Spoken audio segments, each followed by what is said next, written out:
Festival boy channel में आप लोग का स्वागत है। आज की कहानी है मकड़ी की प्रेरणादायक कहानी और यह ज्ञानवर्धक कहानी भी है। शहर में एक बड़े संग्रहालय बेसमेंट में कई पेंटिंग्स रखी हुई थी। ये वो पेंटिंग्स थी जिन्हें प्रदर्शनी कक्ष में स्थान नहीं मिला था। लंबे समय से बेसमेंट में पड़ी पेंटिंग्स पर मकड़ियों ने जाल बना रखा था। बेसमेंट के कोने में पड़ी एक पेंटिंग्स पर एक मकड़ी ने बड़ी ही मेहनत से बड़ा सा जाल बुना हुआ था। वह उसका घर था। वह उसके लिए दुनिया की सबसे प्यारी चीज़ थी। वह उसका विशेष रूप से ख्याल रखा करते थे। एक दिन संग्रहालय की साफ सफाई और रख रखाव कार्य प्रारंभ हुआ। इस प्रक्रिया में बेसमेंट में रखे कुछ चुनिंदा पेंटिंग्स को म्यूजियम के प्रदर्शनी कक्ष में रखा जाने लगा।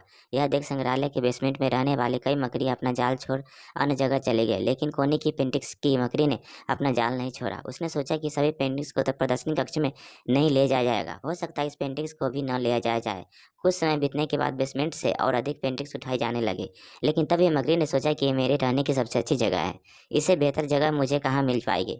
वो अपना घर छोड़ने को तैयार नहीं थी, इसलिए उसने अपना जाल नहीं छोड़ा। लेकिन एक सुबह संग्रहालय के कर्मचारी उस कोने में रखी पेंटिंग्स को उठाकर ले जाने लगे। अब मकड़ी को पास अपना जाल छोड़कर जाने के अतिरिक्त कोई विकल्प नहीं था। जाल न छोड़ने की स्थिति में वो मारी जाती।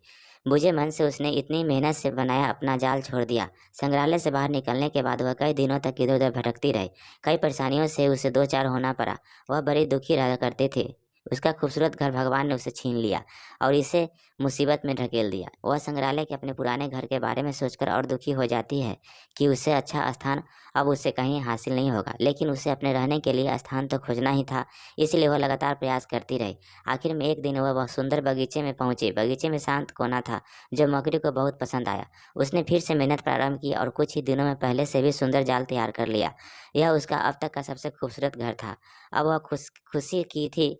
जो हुआ अच्छा ही हुआ, अन्यथा वह इतने सुंदर स्थान, इतने सुंदर घर में कभी नहीं रह पाती। वह खुशी खुशी वहाँ रहने लगे। कहानी से सीख, कभी कभी जीवन में ऐसा कठिन समय आता है जब हमारा बना बनाया सब कुछ बिखर जाता है। ये हमारा व्यवसाय, नौकरी, घर परिवार या रिश्ता कुछ भी हो सकता है। ऐसी परिस्थिति में हम अपनी किस्मत को कोसने लगते हैं या भगवान से शिकायत करने लगते हैं। लेकिन वास्तव में कठिन परिस्थितियाँ हमारे हौसले की परीक्षा है। यदि हम अपना हौसला मजबूत रखते हैं और कठिनाइयों से जूझते हुए जीवन में आगे बढ़ते रहते हैं तो परिस्थितियाँ बदलने में समय नहीं लगता। हमारा हौसला हमारी मेहनत से हमें बेहतर की ओर ले जाती है। यकीन मानिए, हौसला है तो बार बार बिखरने के बाद भी आसमान की बुलंदियों को छुआ जा सकता है। कैसा लगा शॉर्ट मोटिवेशन स्टोरी, कमेंट करके जरूर बताएं। इस चैनल पे नए हो तो कृपया इसे लाइक, शेयर और सब्सक्राइब कर लीजिए। Thank you.